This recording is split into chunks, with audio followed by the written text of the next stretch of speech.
Hello, Money Queens and listeners. Welcome to Women Behind the Millions. Let's meet the women behind the millionaires, the women supporting, guiding, celebrating women with their wealth. You will hear from women millionaires, how they got there, what they wish they had known, what got them to be a millionaire, the emotional side, the spiritual side, the practical side of wealth.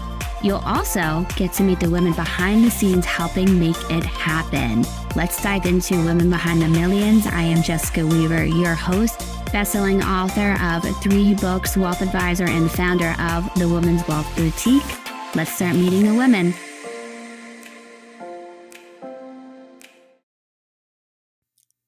Hello, Money Queens. Here we are yet again on Women Behind the Millions as we are wrapping up our Financial Trendsetters season, Financial Trendsetters 2.0, our newest book in our collection.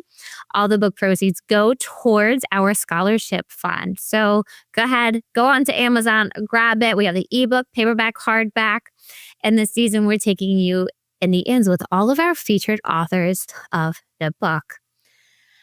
Now, to set the stage for tonight's guest, who is now a best-selling author, imagine your world being rocked. You are about to play a sport in college and you get into a car accident.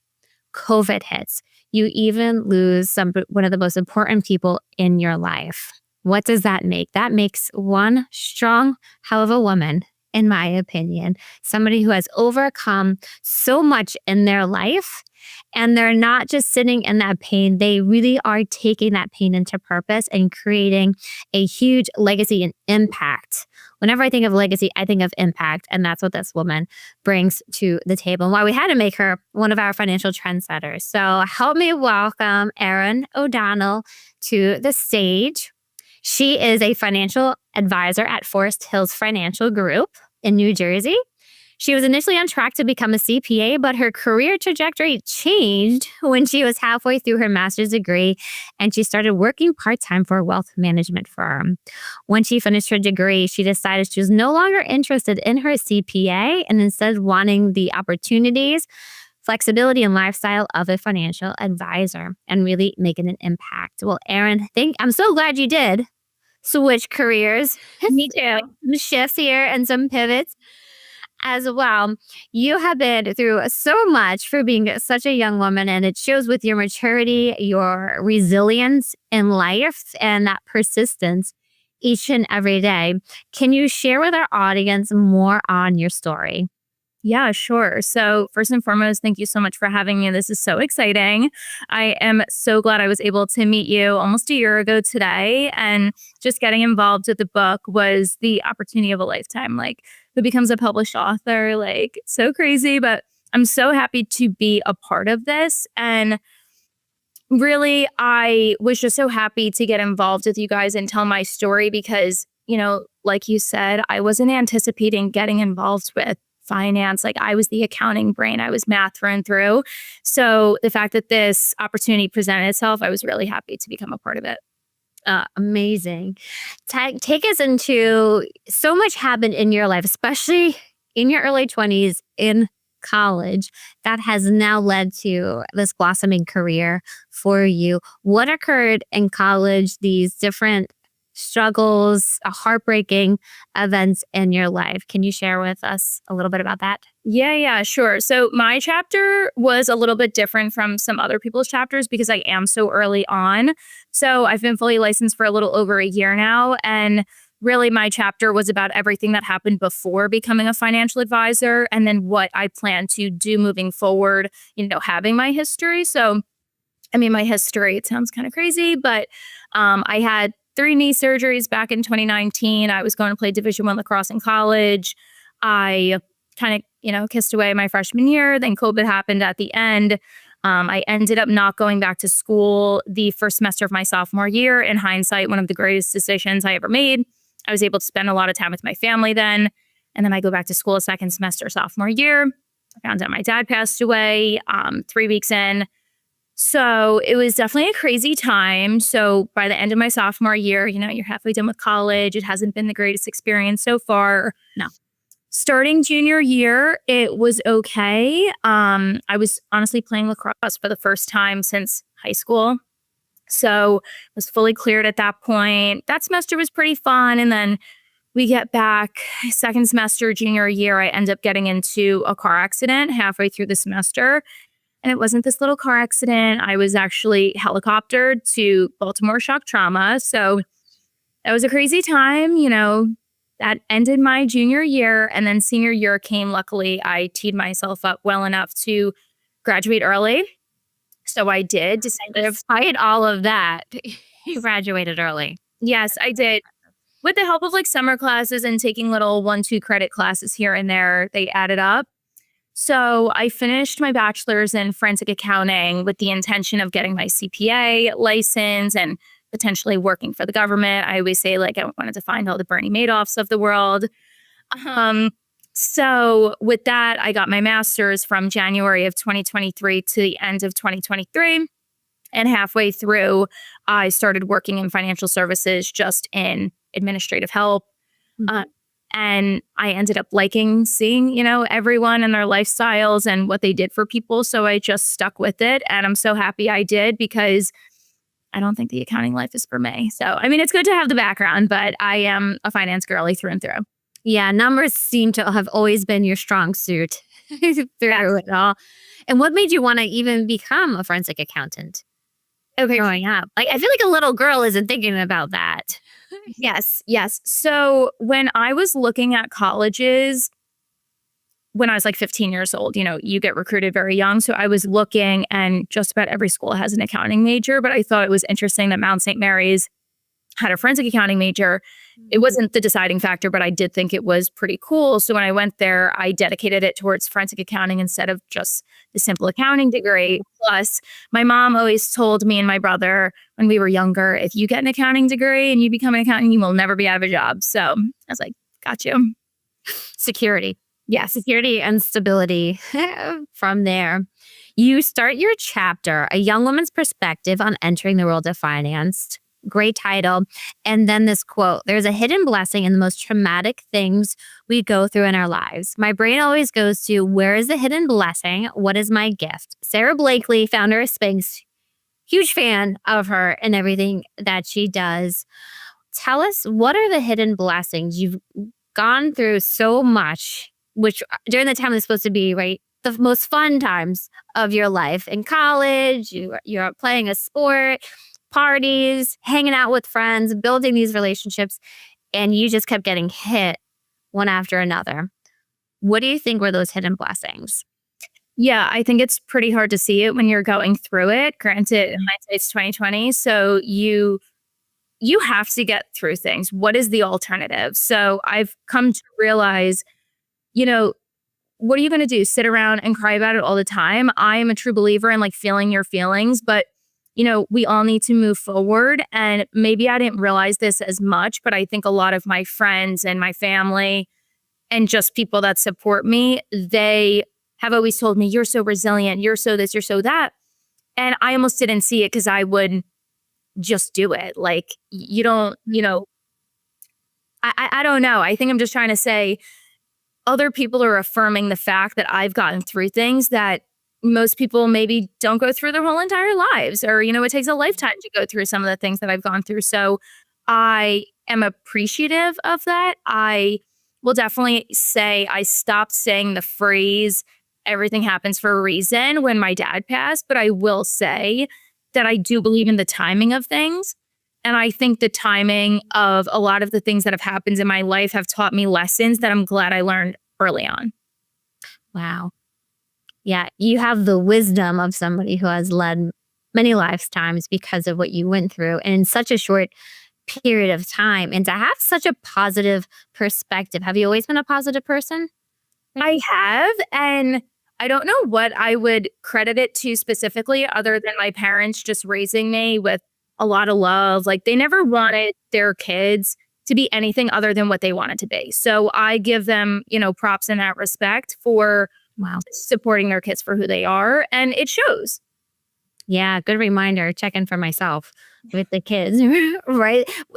It shows having that support, that cushion and love surrounding you as well. Do you feel that's something that you bring to your clients?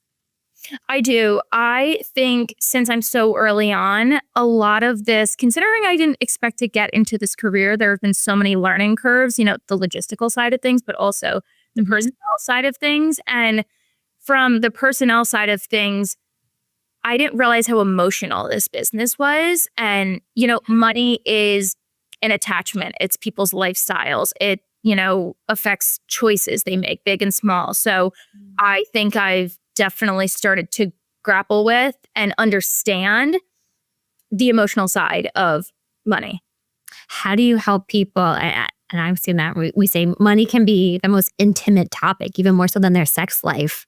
Let's say because we were taught it's a faux pas to talk about it, to bring it up when you're in company. How do you get them to feel safe to talk about and bring out the emotions that they're feeling around their money? Yeah. I think just knowing that the person you're talking to, you trust. Now, Mhm. I keep a close circle of people, my closest friends, they know a lot about me, but people outside of that close circle, they know what everyone else knows. So in terms of, having a financial advisor, you need someone that you really, really, really trust. And that's built over time. I don't expect to have one single conversation with someone and them trust me with their life. But it's definitely built over time and something I'm coming to realize that when you plant the seeds early, those people will come back to you and they do appreciate the small things that you offer to them.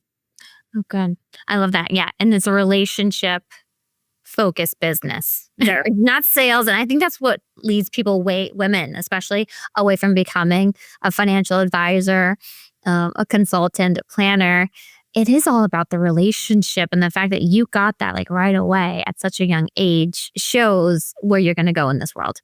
Thank you. Yeah, I definitely feel like just being a woman in the business, we are relationship people. I get it. Everyone has their own quirks and strong suits and not so strong suits, but I've always been a relationship person. I mean, I'll make friends with the person in the coffee shop line. Like I will talk to people and I've become friends with people in somewhat unorthodox ways. And it just goes to show that it's just relationships. We're all just people.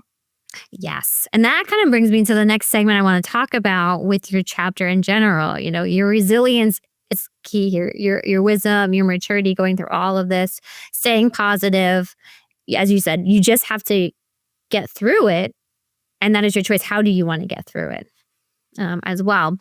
But you are great at making connections and taking that leap. You came when we met a year ago to one of our book launches for Rise and Find with one of our dear friends, Nora Gillis. And it just feels like you are in this season of saying yes to things. Yes. Why are connections so important to you? And how do you get over it? That like, I'm an introvert. That is scary to people like me. How do you do it? Yeah. So I definitely embody the sentiment of like, what's the worst that can happen? Now, granted, we live in a crazy world. Crazy things do happen. But in terms of meeting people and putting yourself out there, what's the worst that could happen? Someone tells you they don't like you. Like I've been through worse than someone telling you that they don't like me. So I'm not their cup of tea. So that's completely fine. And I think in terms of putting yourself out there, it's not as hard as people may think. So, back to what you said about how we met, just to give a little background, I went to a summit in New York City for women in finance. I met Nora and, I requested maybe 50 people on LinkedIn that day. And out of those 50, I think I messaged maybe 3 of them, Nora being one of them. And I just said, hey, it was really great meeting you. I'd love to keep in touch. And she wrote back, a day or two later, same here. Really enjoyed our conversation. By the way, I'm going to this event. Would you like to come?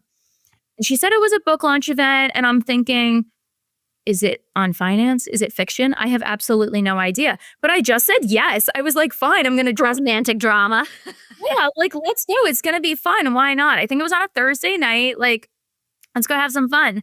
So, it just so happened that I sat diagonal from you. We had a great conversation and less than a year later, published book author. So I just think people limit themselves, you don't have to put these bounds on yourself. Mm-hmm. And so many times when I talk to women about getting a book out there or being on the TV show, having their own TV show, they're like, I'm not there in my career yet. And when they do that, they're never going to be there because they keep raising that bar. So they never have that feeling of success, like now is the time for you to jump on it and then to like start to build out where you're going in this industry is huge. And by the way, we have to show them what Financial Trendsetters 2 is about. Let's take a look, ladies. What happens when 13 powerhouse women in finance share their stories? You get Financial Trendsetters 2, a bold, inspiring collection from women who are reshaping the financial industry from the inside out. These aren't just advisors, they're creators, connectors, trailblazers. Each chapter reveals the real stories behind their rise, how they're building wealth, redefining leadership, and creating a lasting, iconic legacy. Sharing their real stories of growth, grit, and owning their brilliance. Proceeds from sales of Financial Trendsetters 2 go to support a scholarship for young women entering finance. Available now on Amazon. All right, we are back with Erin O'Donnell. She is one of our featured authors of Financial Trendsetters 2. Some things that I jotted down from your chapter that was so pivotal to me was don't be afraid to introduce yourself. Get out there. Authenticity is everything. I think that goes back to when you were talking about trust. Where do you think authenticity fits in when you are building trust with clients?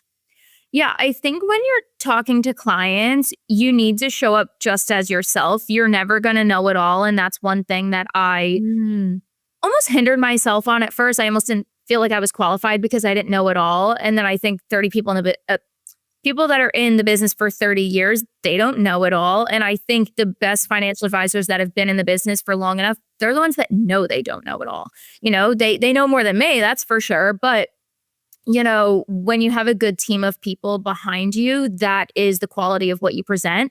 And you're the forefront of what you're bringing to the people who you serve.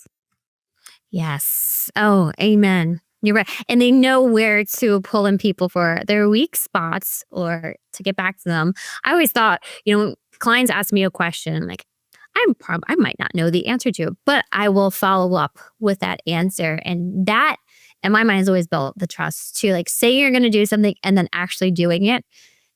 That helps to solidify that you are there. You're there with integrity. You're not trying to rush them off the phone, that you are spending the time to get back to them. And that says more than you knowing it all on the call. Yeah, I totally agree. And I, even early on, I mean, with my accounting background, I do know, things when it comes to taxes, but my brother's a CPA, so I just call him up sometimes, ask him some questions. He has the answers like that. But, I felt like in the beginning, I'm like, oh, I have this, accounting background. Let me try to figure it out. That's not my job. So, I'll stick to what I know. I'll outsource for the things that I need help with. I love the outsource. So good. So strong, Erin. So what I want to go into next is ask you kind of 2 self-reflection questions because you're very good at that. Whenever I'm having conversations with you, you're looking back, you're reflecting on things, seeing how they apply now, how it's changing your perspective on them. So the one self-reflection question I have for you now is, what would you tell the younger Erin? Okay. I would say that in terms of work, like you're going to be stunned at how much you can learn in just a year. That's a good one. Yeah. I think that in the past year, where I was a year ago today to now, it's completely night and day. And that brings me forward and makes me think about the future. What am I going to know in a year from now, 5 years from now? It's going to be unbelievable. So I just try to stay grounded in the fact that I want to learn. Some people want to feel like they have it all figured out so soon. Well, I don't think anyone ever really has it figured out. So as long as we just keep learning onward and upward, that's all that matters. Yes, it's a journey, that evolution. And what about like every year can be a transformation? It's so on point when you said there's so much. You'd be surprised how much you can learn in 1 year. 1 year. Yes. How much you've grown even since the first time I met you a year ago to the Erin that I see now. Totally different woman. And then my other question on the self-reflection is, how has your years as a young adult shaped your perspective on finances? And especially thinking of things like life insurance after what you've gone through with your father. Yeah, sure. So When it comes to finances, I mean, it's been 4.5 years since my dad passed. And thankfully, my mom had two financial advisors that helped her out. My dad owned a business forever. So one of them handled that and the other, some other stuff. But I became close with the one advisor who, is still around helping us. And, of course, I work in tandem with him. But, I just look at all the work that he's done over the years. Now, granted, I didn't know this side of things in this world of personal finance, retirement planning, life insurance. I was not, a part of that whatsoever. So, learning that and seeing how it affected my family, how my dad owned this business, that's how we made our money as a family. And then, my mom helped out with that. So when that went away, life changes. It can flip on a dime and it's definitely scary. Losing a parent alone stinks. But then the monetary side of things is also a little scary. And thankfully, when you have people in your corner that you trust, it all boils down to trust. And, the people that are going to help you through the hard times, thankfully, we had good people in our corner for that. But what you mentioned in terms of life insurance, I didn't know what life insurance was until my dad passed. I didn't understand how you can take insurance out on your life. It did not make sense to me. I understand health insurance, car insurance. I got it. But life insurance, I didn't understand it. But even my friends now can vouch and say that, I won't shut up about it. It's super important. And I think that people overlook it because they're so worried about the investments and growth and grow, and make sure we have enough in retirement. But what's going to happen if something crazy happens out of nowhere? I mean, crazy things happen every single day. Yes. And, you need to plan for that. It's not a fun conversation to have, but it's a necessary one. It's a necessary one. I love that you said that. And thank you for being out there to educate and get the word out there about it for your loved ones. And I've heard stories. I remember my father was sitting on a plane and this gentleman was telling him how his father had passed away. There was 4 kids. They were all very young and he didn't have life insurance. And there was this almost bitterness and resentment in his voice as he was talking about it. And he mentioned, if he cared as much as he said he cared about us, why didn't he plan for something like this to happen? And that broke my heart. That's the last feeling you want your loved ones to feel if you're no longer here. So it's just this huge labor of love. Yeah. Erin. It's one thing that is we're all going to go one day. So we need to plan for that. No one's living forever. It's unfortunate. I think we'd all love to live forever, but there is a circle to life. And I think planning for that and making sure your family's okay should be at the top of everyone's mind. Not to say that everyone should think about life insurance every day, but in terms of protection, yes. Yes, you're right. How do you want to leave this world? The impact of legacy. Well, we have a quick shout out to our Pink Fix merch store. You can get Financial Trendsetters tank tops there, so many things. And you can get entered to win a raffle item from our store. If you comment on our YouTube channel on Erin's episode, what your hidden blessing is, you can win one of our items. Welcome to the Pink Fix shop, where rebels, trailblazers, and legacy builders find their voice in every sip, stitch, and page. From best-selling teas to manifesting mugs, every item is designed to spark conversation and celebrate your story. Start building your legacy in style, only at pinkfixproductions.com. We are back here with Erin O'Donnell as we are wrapping up her interview. One of our authors of Financial Trendsetters 2. We have one question for you, Anne. Our time has flown by. Are you ready for it? Yep. What makes you a woman behind the millions? She's adorable. Thank you. Let me think. What makes me a woman behind the millions? I think just knowing that if I'm so young in this business, and like you mentioned, I do a lot of reflecting just about every day, maybe a little bit too much. The sky's the limit. The sky's the limit in terms of helping people. And when it boils down to your connections and just knowing your strong suits, your weaknesses, outsourcing, I just think that helping women build their wealth is pivotal because, like we just established, crazy things happen and people need security. And if you don't build that foundation early on, it will get you later in life. So I definitely want to help as many people as soon as possible. Granted, everything will happen over time organically, but definitely looking forward to building my book, helping people, helping a lot of women, and just learning a lot more in this business. And that's what it's all about. This show is women behind the scenes, helping women build, preserve, protect, and leave wealth as an impact to future generations. Nonprofits, charities, it doesn't matter, but women have an impact in this world. And people like Erin are helping you make the most of it. So that, yes, Erin, is why you are a woman behind the millions. Thank you so much for being on the show tonight, for being a part of our sisterhood of the trendsetters and giving back to the industry in such a big way. It's been a pleasure spending some time with you tonight. Thank you so much, Jessica. Thank you, Erin. And we will see you all on our next episode of Women Behind the Millions. We've got some bonus episodes coming up here as we get ready for our next season of She Nailed It. How about that for a title? She nailed it. We got it, ladies. All right, we'll see you next time. Hey, money queens, looking to get your wealth to that next level, 7, 8, 9 figures? Follow us on Instagram at PinkFixMyMoney and at Women's Wealth Boutique for more millionaire money tips.